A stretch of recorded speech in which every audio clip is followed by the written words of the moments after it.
Assalamualaikum warahmatullahi wabarakatuh. Perkenalkan, saya Islam Widi, mahasiswa Fisip Usia angkatan 2018 dan jurusan Ilmu Politik. Pada kesempatan kali ini, saya akan sedikit membahas mengenai sejarah terjadinya konflik antara pihak GAM dan pihak RI. Terjadinya konflik antara pihak GAM dan pihak RI sudah terjadi sejak tahun 1976 sampai dengan tahun 2005. Awal mula pemicunya terjadi konflik tersebut yaitu sebuah pengkhianatan oleh presiden pertama kita, yaitu Insinyur Soekarno. Pada masa penjajahan Belanda, hampir 100% daerah di Indonesia sudah dikuasai oleh pihak asing. Akan tetapi hanya ada satu daerah yang tidak dapat dikuasai, bahkan dimasuki saja tidak mampu mereka masuki, yaitu adalah daerah Aceh. Aceh adalah satu-satunya daerah yang tidak dapat dimasuki atau dijajah oleh pihak baik Belanda maupun Jepang. Itu semua tidak lepas dari seorang tokoh sekaligus seorang pemimpin Aceh yang bernama Tengku Daud Berke. Hal tersebut tidak terlepas dari sosok seorang tokoh sekaligus pemimpin, yaitu Tengku Daud Berke. Dari kepemimpinan beliau lah rakyat Aceh menjadi kompak dan kokoh, sehingga dari pihak asing baik Jepang maupun Belanda tidak dapat memasuki atau menjajah daerah Aceh tersebut.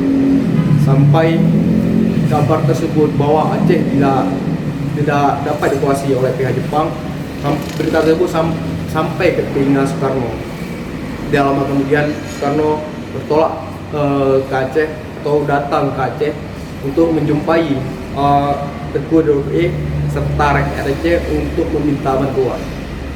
Setibanya Soekarno di Aceh, Soekarno disambut meriah oleh para rakyat Aceh dan Tengku Daud Berke. Para rakyat Aceh sangat senang menyambut presiden pertama Indonesia pada saat itu. Dan kemudian Soekarno dan Daud Berke berbincang. Setelah berbincang lama, kemudian Soekarno baru menyampaikan tujuan dan maksudnya datang ke Aceh.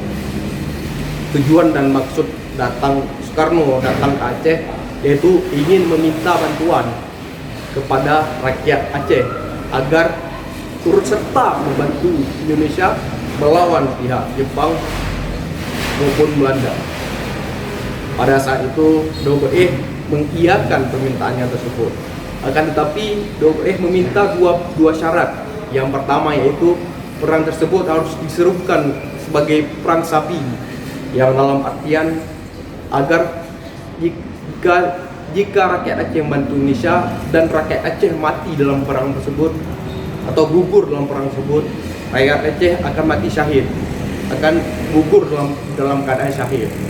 Kemudian Soekarno mengiyakan permintaan Tengku Daud Berke yang pertama.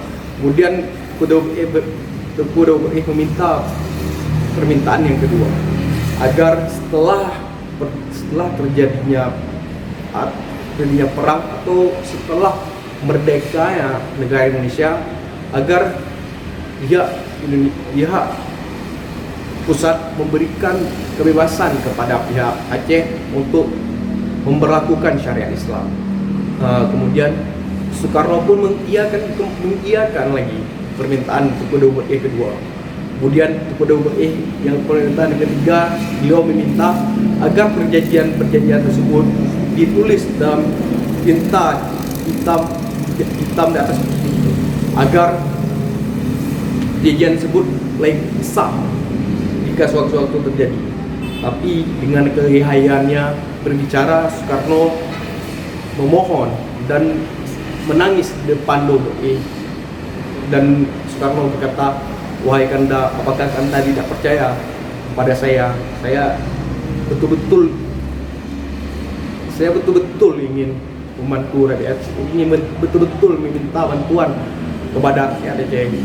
Tapi itulah sifat orang Aceh, tidak tega melihat orang memohon bantuan kepadanya. Kemudian DOBE pun mengiyakan juga, dan tidak ikat perjanjian hitam di atas putih tersebut beliau kesampingkan, dan perjanjian tersebut DOBE merembukan lagi perjanjian tersebut. Singkat cerita, setelah Soekarno bertolak lagi ke Jakarta atau pulang atau pergi kembali ke pihak Jakarta, kemudian DOBE berbincang, berembuk kembali bersama rakyat Aceh. Pada saat itu rakyat Aceh menyumbang beberapa sedikit hartanya, baik itu sawah, emas, uang, hasil ladang, dan lain sebagainya. Dari hasil perkumpulan uang tersebut itulah bakal cikal bakalnya menjadi sebuah PT Garuda, yang hasil dari uang yang dikumpulkan oleh rakyat Aceh tersebut dapat membeli sebuah pesawat terbang yang diberi nama RI Sarawak 1. Itulah bakal cikalnya berdirinya PT Garuda hingga saat ini. Dari situlah awal mula terjadinya konflik antara pihak GAM dan FI. Setelah perang sudah selesai, negara Indonesia sudah memproklamirkan bahwa Indonesia sudah merdeka melawan penjajah dan sudah bisa berdiri dengan sendirinya. Akan tetapi pihak RI terutama presiden pertama kita tidak menepati janjinya kepada rakyat Aceh. Kemudian rakyat Aceh memberontak karena rakyat Aceh sudah merasa dikhianati oleh bangsa sendiri. Bahkan sebelumnya pihak asing saja tidak berani datang ke Aceh, jangankan dikhianati, memasuki saja tidak berani. Akan tetapi pihak RI mengkhianati, pihak sendiri yang mengkhianati Aceh. Kemudian Aceh dari situlah memberontak agar meminta hak-hak yang sebelumnya sudah diiyakan oleh Soekarno agar direalisasikan di Aceh. Akan tetapi apa boleh buat, karena sebelumnya perjanjian tersebut tidak ada hitam di atas putih, maka perjanjian tersebut tidak konkret, tidak kuat.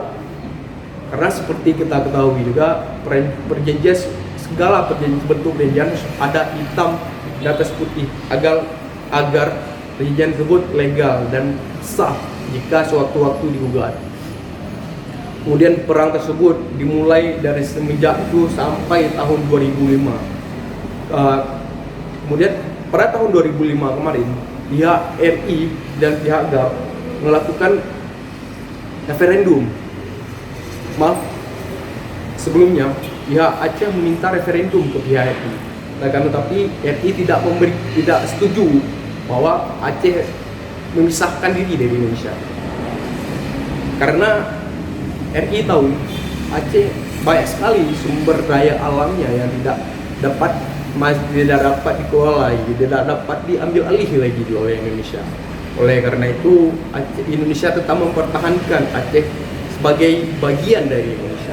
Tetapi pada tahun 2004 atau 2004 kemarin, pihak RI dan pihak GAM menyatakan damai dan tidak ada konflik lagi. Dan dari hasil perjanjian damai tersebut tercatatlah beberapa butir perjanjian. Di antaranya Aceh memiliki otonomi khusus atau Otsus sampai tahun 2007. Kemudian yang kedua, Aceh dapat mendirikan atau dapat membuat partai lokal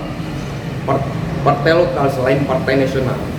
Yang di Indonesia hanya ada dua yang dapat kekhususan tersebut. Yang pertama Jogja, kemudian yang kedua Aceh.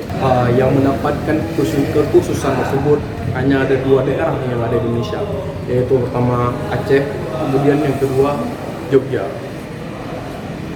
Dalam itu adalah salah satu dari beberapa perjanjian butir MOU Helsinki. Kemudian dalam otonomi khusus tersebut, bahwa jika kita tilik kembali sejarah atau pada poin tersebut, bahwa Aceh sebenarnya akan menyelenggarakan pilkada 2022 karena sesuai peraturannya sudah saatnya Aceh menyelenggarakan Pilkada 2022. Akan tetapi dari pihak pemerintah pusat ingin menyelenggarakan serentak baik itu pilkada, pemilu maupun pilpres. Oleh karena itu, jika kita lihat kembali bahwa Aceh dikhianati untuk kedua kalinya oleh pihak pemerintah pusat.